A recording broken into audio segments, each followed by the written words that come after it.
நம்மை நிலை நிறுத்துகிற கிருபை தேவனிடத்திலிருந்து வருகிறபடியினால தேவனே இந்த கிருபை அனுதினமும் எனக்கு தாருங்க என்று சொல்லி தேவனிடத்திலே கிருபைக்காக நிற்க வேண்டும். கிருபையை ஒரு நாளும் மேன்மை பாராட்டக்கூடாது, தேவனையே மேன்மை பாராட்ட வேண்டும். தேவனுக்கு பிரியமானவர்களே, உங்களை மனதார வாழ்த்துகிறேன்.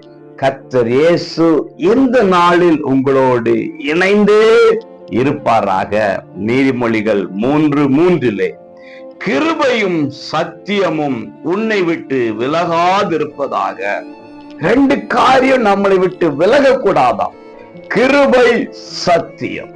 கிருபை காலைதோறும் புதியதாயிருக்கிறதா.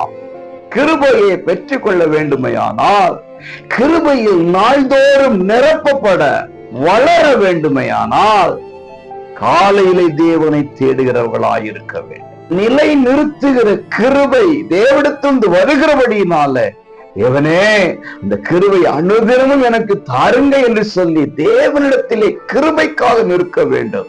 கிருபையை ஒரு நாளும் மேன்மை பாராட்டக்கூடாது, தேவனையே மேன்மை பாராட்ட வேண்டும். சத்தியம் நம்மை விட்டு விலகக்கூடாதாம். இந்த வேதம் நம்முடைய வாழ்வோடு இணைந்தே இருக்க வேண்டும். அனுதினமும் வேதத்தை வாசிக்க வேண்டும், வேதத்தை அறிக்கை செய்ய வேண்டும். அனுதினமும் வேதத்தின் வார்த்தைகள் நம்முடைய வாழ்க்கையை மறுரூபமாக்கி கொண்டே இருக்க வேண்டும். ஆக அந்த கிருபையும் சத்தியமும் இம்மைக்கு மட்டுமல்ல மறுமைக்கு கொண்டு நம்மை சேர்க்கும். இம்மைக்கு ஆசீர்வாதத்தை மட்டுமல்ல மறுமை என்கிற ஆசீர்வாதத்துக்குள் நம்மை நடத்தும். ஆகவே கிருபையும் சத்தியமும் வாழ்வில் இணைந்தே இருக்கட்டும். உங்களை ஆசீர்வதித்து மேன்மைப்படுத்துவார். God bless you.